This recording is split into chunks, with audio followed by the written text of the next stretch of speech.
18 avril 1948, discours prononcé par le général de Gaulle à Marseille.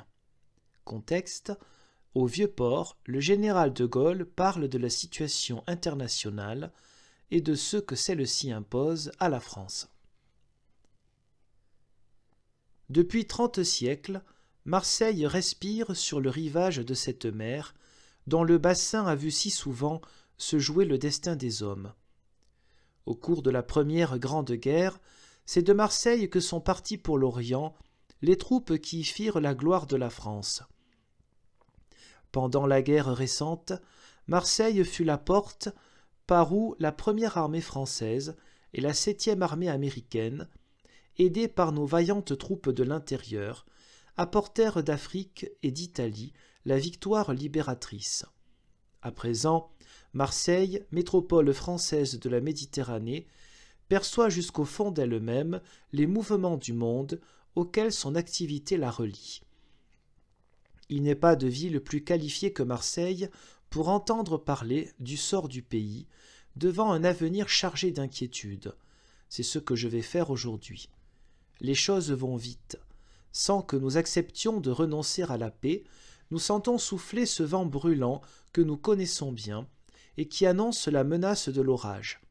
Certes, dès le moment même où l'entreprise de domination d'Hitler s'effondrait sous le choc des armées de l'Ouest et de l'Est, de nouveaux nuages commençaient à couvrir l'horizon.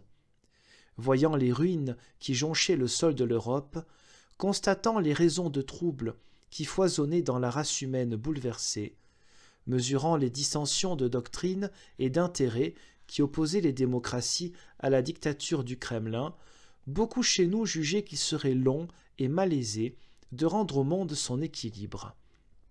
Mais on croyait souvent, parce qu'on désirait tant le croire, que le bon sens imposerait sa loi. On espérait qu'à l'intérieur de notre pays, ceux qui s'étaient jadis séparés de la communauté nationale et qui semblaient l'avoir ralliée dans la résistance à l'ennemi y demeureraient décidément. On voulait penser qu'à l'extérieur, l'union des républiques socialistes soviétiques, qui s'était naguère tenue farouchement hors du siècle des nations libres, mais qui, pour lutter contre Hitler, les avait eus comme alliés, voudrait coopérer dorénavant avec elles pour guérir les blessures de l'univers. L'homme qui vous parle peut attester qu'il a tout fait pour cela. Eh bien, ces espoirs étaient des illusions. À cela, il y a bien des causes dont certaines dépassent sans doute notre volonté à nous, pauvres hommes. Mais les choses sont ce qu'elles sont. En fait, nos séparatistes le sont plus qu'ils ne le furent jamais, et la Russie soviétique joue une partie et une seule, celle de la domination. Parce que ces deux périls n'en font qu'un, nous sentons tous combien la France est menacée. Les séparatistes, en effet, s'ils étaient seuls en face de notre peuple, n'en viendraient certainement pas à bout. Même, on peut dire, qu'à l'heure qu'il est, la France leur a donné tort. Déjà, lors de la Libération, tous leurs efforts pour s'imposer abusivement comme les guides de la résistance et devenir par là ceux de l'État avaient échoué, et pour cause. Par la suite, la confusion produite dans le pays par de très graves difficultés et par les vices du régime leur avait fait gagner quelque terrain. Mais depuis un an, la nation se rassemble et eux, dès lors, ils reculent. Oui, ils reculent, dans nos villes et dans nos campagnes, dans nos usines et dans nos fermes, dans nos services et dans nos bureaux. C'est d'ailleurs l'attitude de réprobation que la masse des Français a adoptée à leur égard.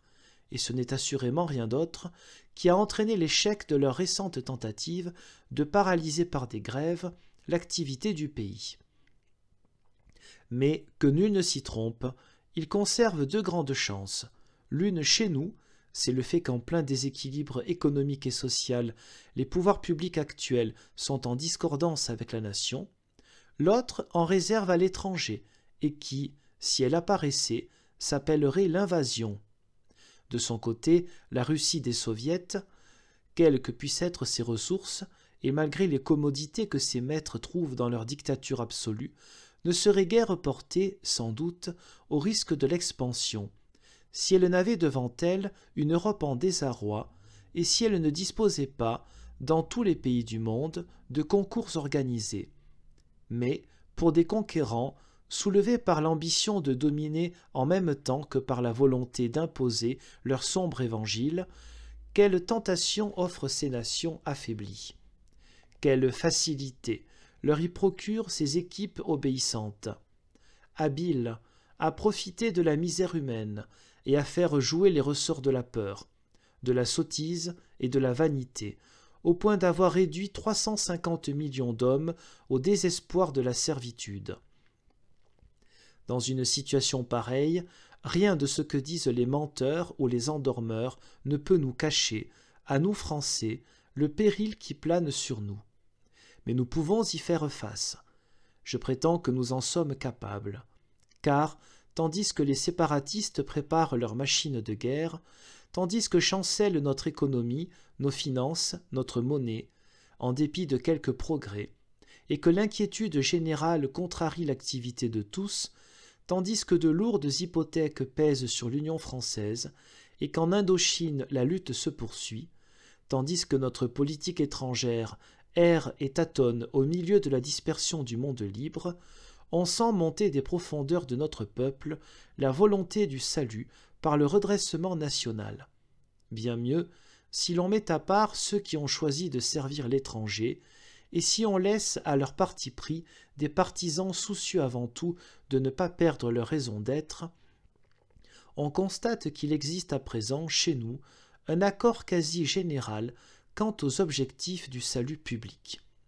Presque tout le monde tient pour nécessaire que les leviers de commande de la France ne soient pas livrés à ceux qui ne jouent pas son jeu. Presque tout le monde espère un grand renouveau économique français, par la fin de l'inflation, l'accroissement de la production, le changement de l'atmosphère sociale, l'utilisation du concours américain, à condition qu'il n'empiète pas sur notre indépendance. Quant aux moyens, l'équilibre du budget par compression des dépenses publiques et restauration de la responsabilité à tous échelons administratifs. La liberté rendue progressivement à toutes les activités, l'application du plan Marshall dans le sens d'un renouvellement de notre vieil outillage et d'un renfort de matières premières, le régime de l'association substitué à la lutte des classes ou à l'exploitation des hommes par d'autres hommes ne rencontre guère d'objection. Presque tout le monde admet qu'il faut organiser les peuples libres de l'Europe en un tout économique et stratégique, que ce tout pourrait comprendre un jour une confédération d'États allemands, mais non pas un quatrième Reich, qu'il devrait être lié aux États-Unis d'Amérique sous forme de garanties réciproques, et que c'est à la France qu'il appartient de prendre la tête de cette vaste entreprise. Presque tout le monde considère que notre pays doit assurer résolument sur terre, sur mer et dans les airs sa défense nationale par les moyens dont il peut disposer. Oui, après tant de dures expériences et devant les périls qui montent, beaucoup de nuées se dissipent. Tous les éléments nécessaires à un vaste effort apparaissent sous l'atonie qui semble encore envelopper la nation. Mais, pour que soient prises et appliquées les mesures qu'exige notre temps, pour que soit créé le climat d'ardeur et de confiance, en dehors duquel tout ne vaudrait pas grand-chose, pour que la voix de la France s'élève au-dehors avec assez d'autorité et de force, pour que nous soyons en mesure d'affronter les épreuves que peut-être, qui sait, l'avenir pourrait déchaîner, il faut que le peuple français se rassemble sur lui-même, et il faut que l'État soit mis au niveau de devoirs sans précédent. Or, c'est par là que les impératifs de l'intérêt national se heurtent à l'esprit et à la structure du régime actuel. Les partis, qui sont nos divisions, peuvent bien consentir entre eux à telle ou telle combinaison, s'il s'agit de conserver leurs communs privilèges. On les voit même, paraît-il, tâcher de se rassembler contre le rassemblement.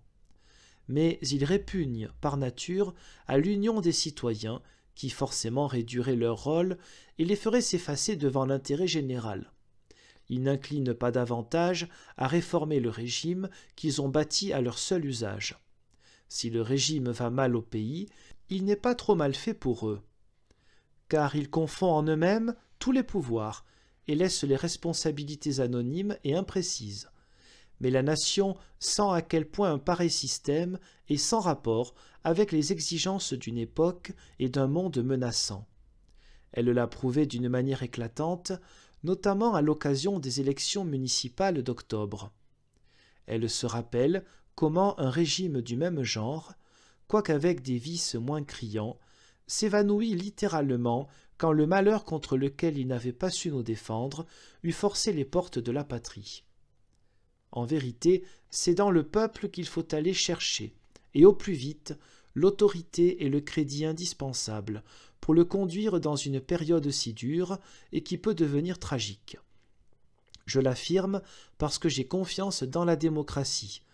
Je répète que c'est par des élections générales qu'il faut au plus tôt donner à la nation le moyen de sceller en elle-même sa propre union et de montrer au monde qu'elle l'a fait.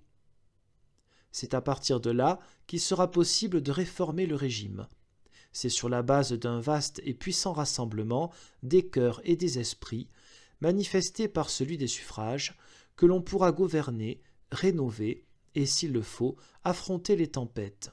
Au contraire, prolonger la situation présente, dans laquelle il est évident que les pouvoirs publics, privés de la confiance de la nation, pourraient se trouver à la merci des événements, ce serait refuser sa chance à la France. Ce serait même, peut-être, la refuser au monde qui a besoin d'une France solide, sûre d'elle-même, fidèle à son génie. En présence du péril, devant la grandeur et l'urgence de la tâche à accomplir, ceux qui se sont rassemblés déjà tiennent leurs bras et leurs rangs ouverts aux autres. Ils sont tout prêts à étendre, pour la consultation, puis pour l'action nationale, les limites de leur union. Ils appellent à eux tous les Français qui veulent oublier les prétentions partisanes pour servir simplement la France.